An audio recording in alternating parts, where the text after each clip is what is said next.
Hello, I am presenting the final project for this course titled Predictive Models of Airline Delays Using Decision Tree versus Multiple Regression Analysis. The goal of this project is to assess and compare the quality and effectiveness of these models when assessing a specific problem. The problem that I chose to address is delays in air travel. As we all know, delays in air travel are a hassle and can cause major headaches both in personal and professional settings. There are many potential reasons for airline delays, and some cannot be predicted.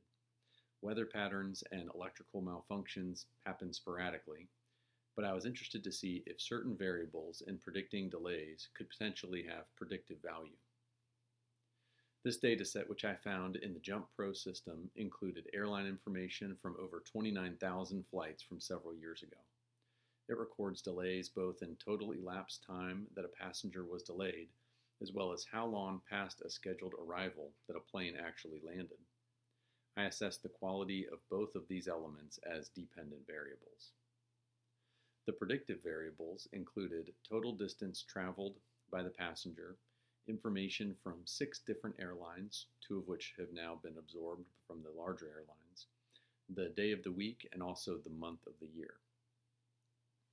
I broke the data into 75% training and 25% validation, then ran the model for both elapsed time and arrival delay as dependent variables.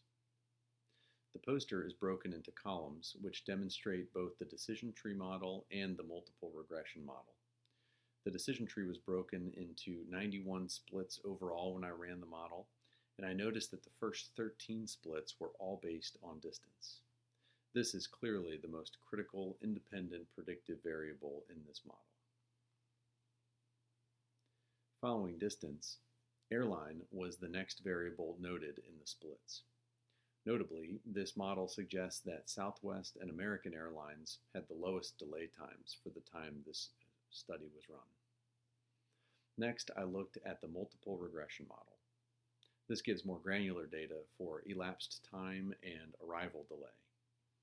As demonstrated on the poster, these different models had very different outcomes. The elapsed time model had an R-square value of 94.6% or 0.946, compared with only 0.021 or 2.1% for the arrival delay model. Therefore, we only paid attention to the elapsed time model, as the arrival delay model was really invalidated by this exceptionally low R-square value.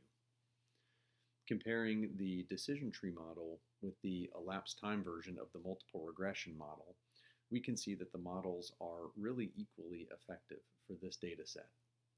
With the capture value of about 94% for both models from the comparable R-squared values, this is an extremely high quality study.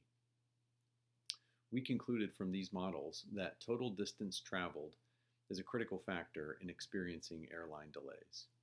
Also, this data indicates that traveling in January, on Thursdays, and on the historical Northwest Airlines led to the longest delays. Conversely, traveling in September, on Sundays, and on Southwest Airlines led to the shortest delay times.